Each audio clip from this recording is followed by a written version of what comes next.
کافی دن سے میرا اپنے شوہر سے جھگڑا چل رہا تھا۔ اس بار میں نے بھی ضد پکڑ لی تھی کہ اس بار اپنی بات منوا کے رہوں گی۔ آج جب وہ آفس سے آئے تو میں نے پھر سے وہی بات کی۔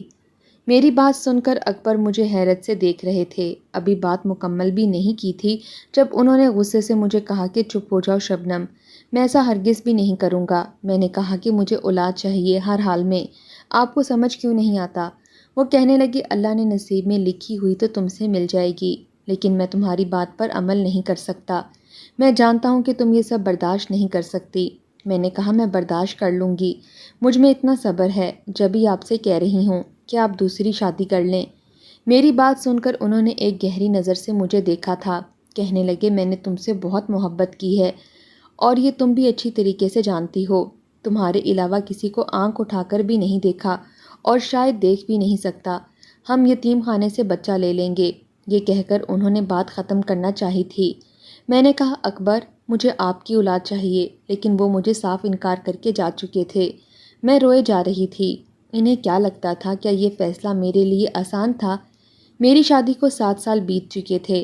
اکبر مجھ سے بہت محبت کرتے تھے، لیکن میں بانجھ تھی۔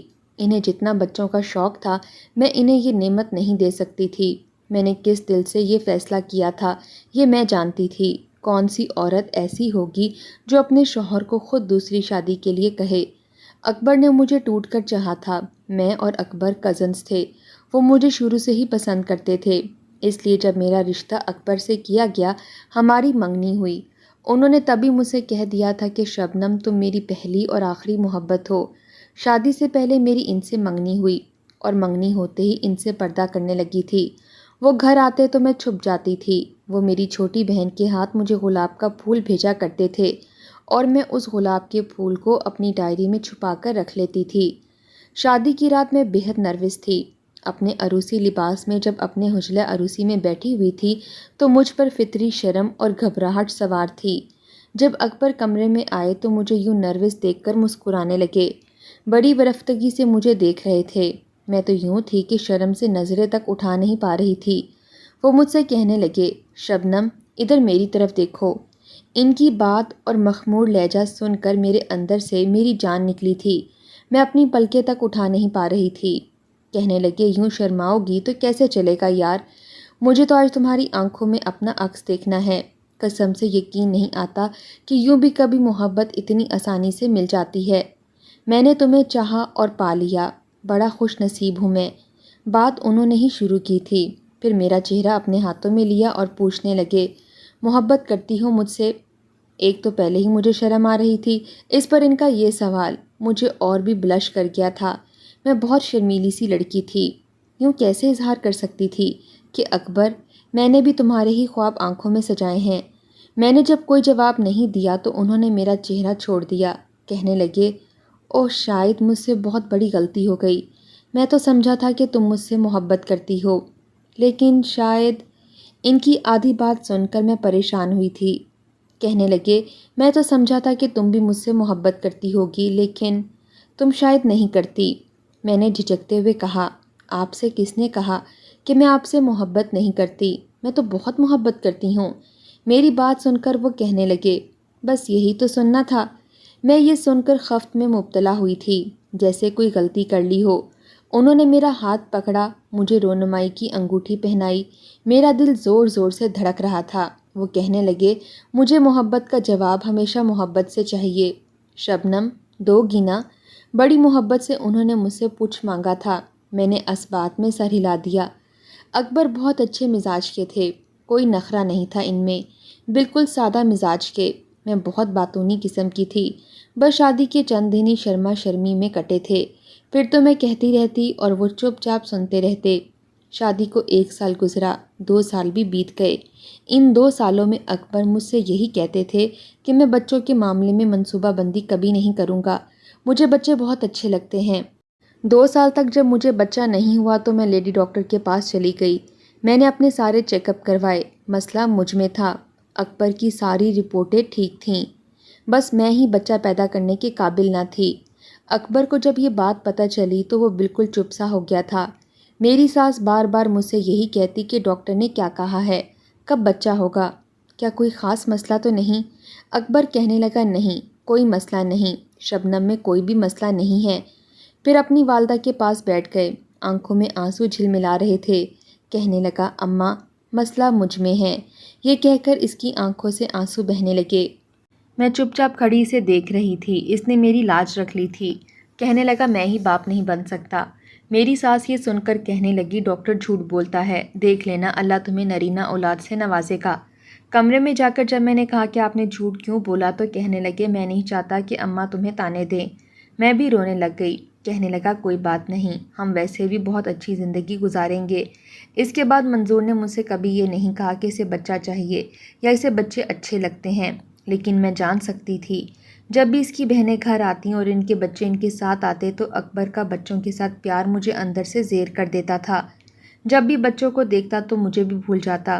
مجھے اندر ہی اندر یہ احساس ہونے لگا جیسے میں اس کے ساتھ زیادتی کر رہی ہوں، لیکن دوسری حالت میں سوکن بھی برداشت نہیں کر سکتی تھی۔ ایک بار ہم شادی پر گئے، واپس آئے تو میں اکبر سے کہنے لگی، آپ نے دیکھا وہ جو آپ کی دوست کی بیوی نجمہ ہے نا، کیسے بن ٹھن کر آئی تھی، ساڑی اس پر ذرا بھی اچھی نہیں لگتی۔ اور وہ مسز منور کو دیکھا تھا آپ نے، اتنا تیز میک اپ کیا ہوا تھا۔ میری بات سن کر وہ مسکرائے، پھر کہنے لگے، سچ بتاؤں تو میں نے پوری محفل میں بس ایک ہی لڑکی کو دیکھا تھا جو بےحد خوبصورت لگ رہی تھی۔ میری نظریں کسی بھی دوسری عورت کی طرف اٹھتی ہی نہیں ہیں، کیا کروں؟ اس کی یہ بات سن کر میرا دل زور زور سے دھڑکا تھا۔ میں فوراً سے کھڑی ہو گئی، اس کی طرف دیکھتے ہوئے کہنے لگی، کون تھی وہ لڑکی؟ کسے دیکھ رہے تھے آپ؟ بازو میرے کندھے پر رکھ کر مجھے قریب کیا، کہنے لگے، میں تمہارے علاوہ کسی کو نہیں دیکھتا۔ اکبر کی ایسی باتیں سن کر میری نظریں جھک جاتی تھیں۔ شادی کو 6 سال بیت گئے تھے۔ لوگ مجھے بہت باتیں سنانے لگے تھے، بار بار کہتے تھے اپنی اولاد اپنی ہوتی ہے، یہ نہ ہو تو زندگی نہیں گزرتی، ابھی تو جوانی ہے پتہ نہیں چلے گا، لیکن بڑھاپے میں بہت زیادہ اس بات کا احساس ہوگا۔ لیکن میں اپنے دل کا کیا کرتی؟ میں نہیں برداشت کر سکتی تھی، میں اپنی محبت بانٹ نہیں سکتی تھی۔ چھوٹے دیور کی شادی ہوئی تو میری ساس نے ہمیں الگ کر دیا تھا۔ اکبر کا کام بہت اچھا تھا، اس لیے اس نے علیحدہ گھر لے لیا۔ میرے پاس کرنے کے لیے کچھ نہیں تھا، اس لیے میں نے پرندوں کو پالنا شروع کر دیا۔ اپنا دل لگانے کے لیے ہر ممکن کوشش کرنے لگی۔ کام کرنے کے لیے میرے پاس ملازمہ آتی تھی۔ اکبر کو گھر آنے میں ذرا بھی دیر ہو جاتی تو میرے دل میں عجیب و غریب وسوسے اٹھنے لگتے۔ وہ ذرا سا بیمار ہو جاتے تو میں بہت پریشان ہو کر رہ جاتی۔ بار بار مجھے لوگوں کی باتیں یاد آنے لگتیں کہ آج اگر تم لوگوں کا کوئی بچہ ہوگا تو بڑھاپے میں تم لوگوں کا سہارا بنے گا، ورنہ بوڑھے ہو جاؤ گے تو کون تم لوگوں کو پوچھے گا۔ یہ سوچ مجھے بےحد پریشان کرتی تھی۔ ایک بار میری ملازمہ آئی تو اپنی بیٹی کو ساتھ لے آئی۔ اس کی بیٹی 18-19 سال کی تھی، کافی خوبصورت تھی اور بھولی بھالی بھی تھی۔ اس ملازمہ کے اور بھی بچے تھے۔ کہنے لگے، صرف ایک گھر کے کام سے ہمارا گھر نہیں چلتا بی بی جی، اس لیے آج سے یہ آپ کے گھر کا کام کرے گی اور میں دوسرے گھر کا کام پکڑ لوں گی۔ میں نے کہا ٹھیک ہے۔ اس لیے ملازمہ کی بیٹی جس کا نام گڑیا تھا میرے گھر کام کرنے لگی۔ وہ مجھ سے باتیں بھی کرتی تھی، کہتی تھی کہ میرے اماں ابا کو کوئی اور کام نہیں ہے بچے پیدا کرنے کے علاوہ۔ میں اس کی بات سن کر ہنسنے لگی۔ میری ہنسی پر وہ کہتی، میں سچ کہہ رہی ہوں بیگم صاحبہ، بھلا خود سوچیں، میں 19 سال کی ہو گئی ہوں اور اماں ابا ابھی بھی کوئی موقع ہاتھ سے جانے نہیں دیتے۔ آپ کو پتہ ہے 4 دن پہلے میں اماں کو ڈاکٹرنی کے پاس لے کر گئی تھی۔ میں نے کہا، وہ کیوں؟ کہنے لگی، بچہ ضائع کروانے۔ اب اچھا تھوڑی لگے گا کہ میں 20 سال کی ہو کر اپنے ہی بہن بھائیوں کو گود میں اٹھائے پھروں۔ پہلے ہی درجن بھر بہن بھائی ہیں ہم لوگ، وہ اپنی انگلیوں پر گنتے ہیں۔ میں نے کہا، تمہاری اماں تمہاری شادی کیوں نہیں کرتیں؟ میری بات سن کر اس نے گہری سانس لی تھی۔ کہنے لگی، میری شادی کے لیے جہیز کہاں سے لائے گی؟ اماں کبھی میری شادی نہیں کرے گی، اس کو تو بس مجھ سے نوٹ کمانے ہیں۔ اب آپ کا کام کر کے فارغ ہوں گی تو مجھے دوسرے گھر کام کے لیے بھیج دے گی۔ پیدا یہ کریں اور پالوں میں، یہ بھی کوئی بات ہے؟ میں تو اس کی باتیں سن کر ٹھنڈی آہیں بھرتی تھی۔ اللہ تعالیٰ جسے دینے پر آتا ہے وہاں درجن بچے دے دیتا ہے کہ انہیں پیٹ بھر کر کھلانے کے لیے بھی ان کے ماں باپ کے پاس پیسے نہیں ہوتے، اور جہاں ہر نعمت ہوتی ہے وہاں اولاد نہیں ہوتی۔ میں ترستی تھی کہ میرا بچہ ہو تو میں اسے آسائشوں سے بھر دوں، پیار کروں، اسے اپنا سب کچھ دے دوں۔ بہت دفعہ کہا کہ ہم کسی کا بچہ اڈاپٹ کر لیتے ہیں، کہتے میں اسے کبھی وہ پیار نہیں دے سکتی جو اپنے بچے سے کر سکتی ہوں۔ بیٹھے بیٹھے میرا دماغ اس پر سوچنے لگا، کیوں نہ میں اس لڑکی کی شادی اکبر سے کروا دوں، لیکن اس شادی کا میں کسی سے ذکر نہیں کروں گی۔ جیسے ہی بچہ پیدا ہوگا وہ بچہ میں رکھ لوں گی اور اس کام کی اس لڑکی کو اچھے خاصے پیسے دے دوں گی جس سے اس کی کہیں اور شادی ہو سکے۔ اس کی ماں بہت لالچی عورت تھی، حالانکہ میں اسے اچھی خاصی تنخواہ دیتی تھی، راشن بھی ڈال دیتی تھی، لیکن پھر بھی وہ رونے روتی رہتی تھی کہ بس میرے پاس کپڑے نہیں ہوتے، کھانا پینا پورا نہیں ہوتا، وغیرہ وغیرہ۔ اور یہ لڑکی بھی میرے دیے گئے جوڑے دیکھ کر بڑی خوش ہوتی تھی کہ آپ کے کپڑے بڑے اچھے اور مہنگے ہوتے ہیں۔ میں نے سوچا کہ اگر ایسا ہو جائے تو کتنا اچھا ہوگا، میں سب کو یہی بتاؤں گی کہ یہ بچہ میرا ہے، مجھ پر بانجھ پن کا داغ بھی اتر جائے گا، بچہ بھی اکبر کا ہوگا۔ سب سے مشکل کام یہ تھا کہ میں اکبر کو مناتی کیسے، کیونکہ مجھے نہیں لگتا تھا کہ وہ کبھی بھی مانے گا۔ میری ساس ویسے بھی کہہ چکی تھی کہ مجھے لگتا ہے کہ مسئلہ تم میں نہیں تمہاری بیوی میں ہے، تم اپنی بیوی کا عیب خود پر لگا رہے ہو۔ پتہ نہیں میری ساس کو کیسے ایسی باتوں کا شک ہو جاتا تھا۔ کہنے لگی اکبر ابھی تو جوانی ہے، ذرا سا بڑھاپا آ گیا تو میری باتیں یاد کرو گے، وقت گزارا مت کرو، دوسری شادی کر لو۔ لیکن وہ کہتے تھے اماں کہہ چکا ہوں، عیب مجھ میں ہے، شبنم میں نہیں، اس لیے آپ بار بار مجھے کہہ کر میرا نقص میرے سامنے مت رکھا کریں۔ میری ساس کہتی میں سب سمجھتی ہوں، اپنی بیوی کی محبت میں ایسا کہہ رہے ہو، لیکن یاد رکھنا ایک وقت آئے گا کہ تم اس وقت کو روگے، بڑھاپے میں تمہیں سہارے کی ضرورت ہوگی اور کوئی بھی تمہارا ساتھ دینے والا نہیں ہوگا۔ اپنی اولاد اپنی ہی ہوتی ہے، اللہ نے اس کی اجازت دی ہے کہ پہلی بیوی سے اولاد نہیں ہو سکتی تو دوسری کر لیں، تم کیوں نہیں کر رہے شادی؟ ذہن میں آنے والے اس منصوبے پر عمل کر کے بات چھپی بھی رہ سکتی تھی اور اس لڑکی کو بھی جہیز کے پیسے مل سکتے تھے، سب کچھ ہو سکتا تھا، لیکن اگر اکبر مان جاتا تو۔ لیکن آج جب وہ گھر پر آیا تو میں نے اس کی پسندیدہ کھانے بنا رکھے تھے اور خود بنائے تھے، ورنہ میں لوگوں کی باتوں کی وجہ سے زیادہ تر ڈپریشن میں رہنے لگی تھی۔ کھانا بھی ملازمہ ہی سے ہی بنواتی تھی، لیکن آج میں نے خود بنایا تھا۔ اکبر نے پیٹ بھر کر کھانا کھایا تھا۔ میں کہنے لگی کھانا تو میں نے آج اپنے ہاتھوں سے بنایا ہے۔ اکبر کہنے لگا تمہارے ہاتھ کا ذائقہ تو مجھے پہلے نوالے میں پتہ لگ جاتا ہے، پلیز یار تم روز بنایا کرو۔ میں نے کوئی جواب نہیں دیا، میں چاہتی تھی کہ اس کا موڈ بہت اچھا ہو تو اس سے بات کروں۔ رات کو میرا دماغ الجھ رہا تھا، حالانکہ میں رات کو نیند اور اینٹی ڈپریشن کی گولیاں کھا کر سو جاتی تھی، لیکن چونکہ مجھے اس سے بات کرنی تھی اس لیے جاگ رہی تھی۔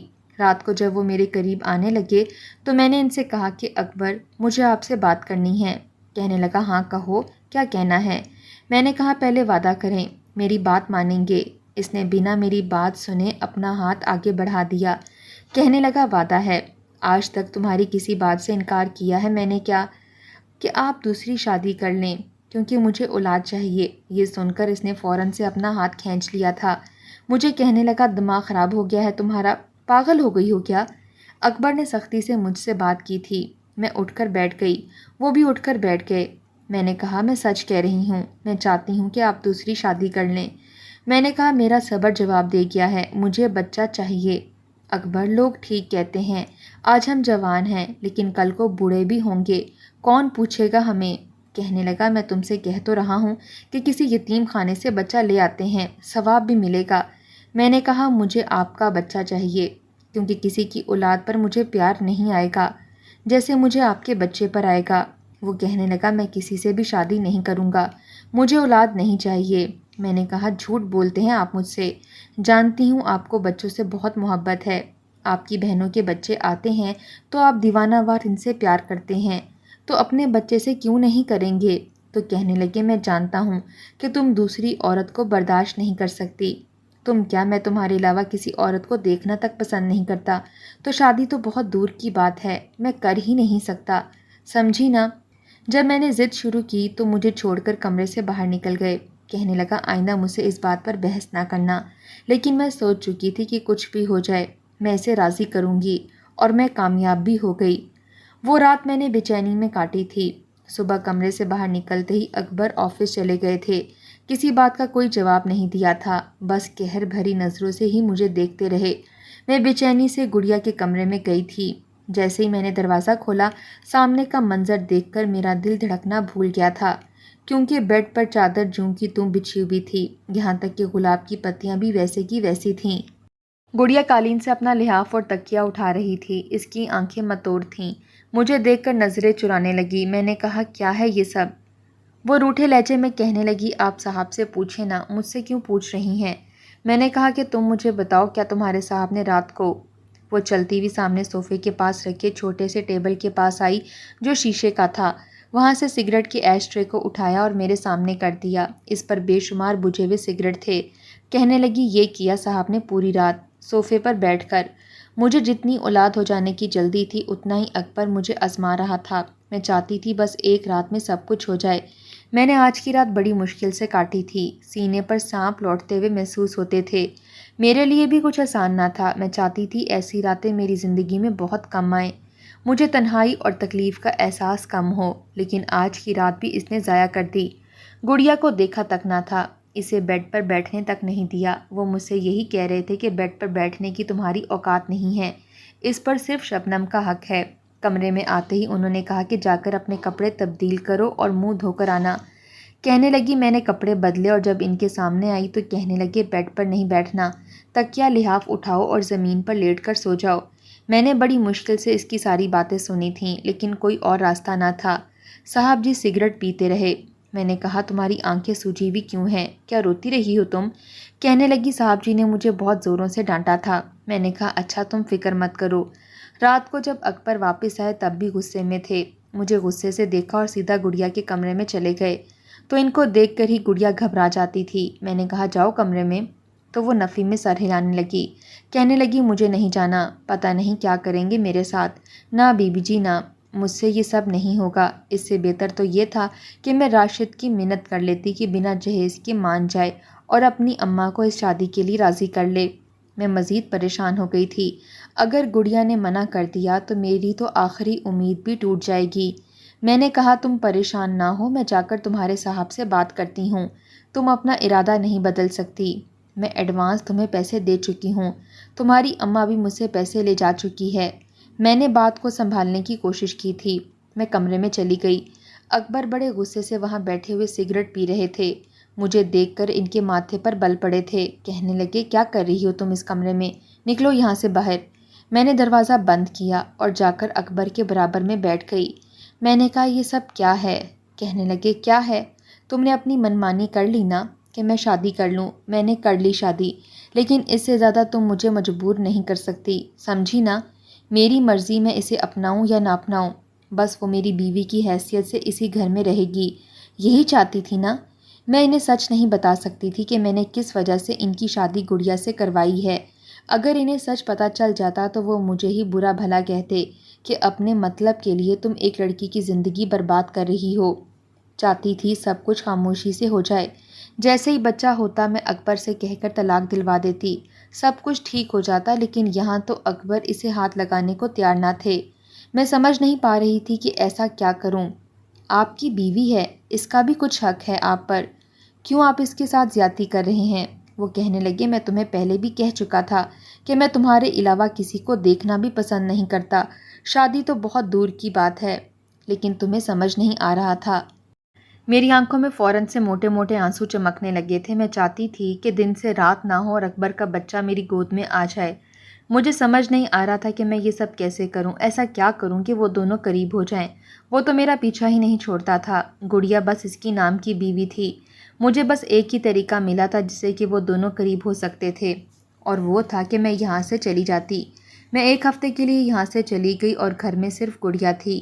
جب اکبر گھر پر آئے تو میں نے ان سے کہا کہ میں اپنے بھائی شمس کے پاس حیدرآباد جانا چاہ رہی ہوں اور ایک ہفتہ وہیں رہوں گی۔ یہ سن کر اکبر نے مجھے غصے سے دیکھا تھا۔ کہنے لگے اور اس ملازمہ کو کیوں رکھا ہے یہاں پر؟ اس کا بھی کوئی نہ کوئی بندوبست کر کے جاؤ۔ میں نے چلا کر کہا کہ ملازمہ نہیں ہے، وہ آپ کی بیوی ہے۔ کہنے لگے وٹ ایور، وہ جو بھی ہے، اس کا کچھ انتظام کر کے جانا، یہاں نہیں رکھوں گا میں اسے۔ میں نے کہا کیا ہو گیا آپ کو؟ وہ یہیں رہے گی اور آپ کا خیال رکھے گی، کوشش کیجیے گا کہ اسے اس کا حق دے دیں۔ یہ کہہ کر میں نے اپنے بیگ میں کپڑے ڈالنے شروع کر دیے۔ وہ غصے سے کمرے سے باہر چلے گئے۔ کمرے کا دروازہ بھی زور سے بند کر دیا۔ میں نے اپنے کپڑے بیگ میں ڈالے۔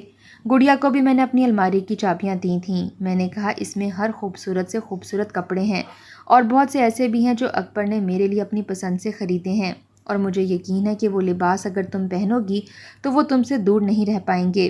میں نے اسے بلیک کلر کی ساڑی نکال کر دی تھی، اسے پہننا بھی سکھایا تھا۔ شاید میں دنیا کی وہ پہلی بیوی ہوں گی جو اپنی سوکن کو اپنے شوہر کا دل بہلانے کا طریقہ بتا رہی تھی۔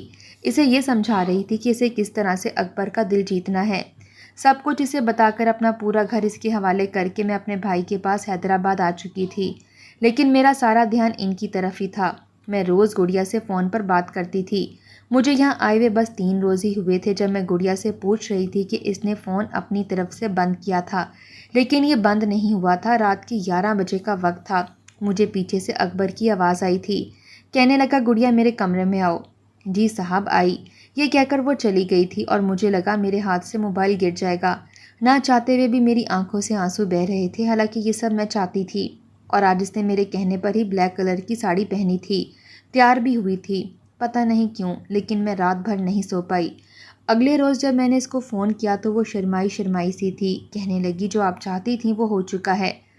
مجھے اصولاً تو خوش ہونا چاہیے تھا لیکن میں خوش نہیں ہو پائی۔ ایک بہت بڑی آزمائش تھی جو میں اولاد کی خاطر دے رہی تھی۔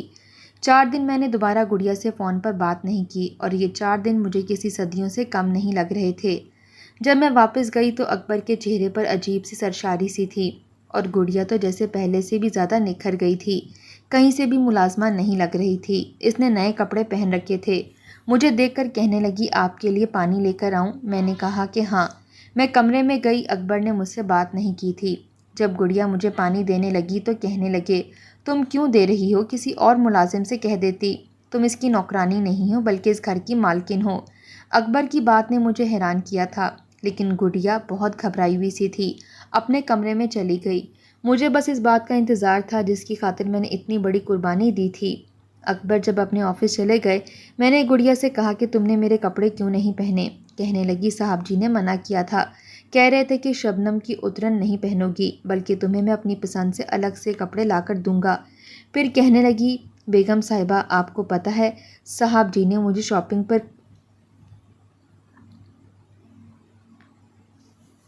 کہنے لگی صاحب جی نے منع کیا تھا، کہہ رہے تھے کہ شبنم کی اترن نہیں پہنو گی بلکہ تمہیں میں اپنی پسند سے الگ سے کپڑے لا کر دوں گا۔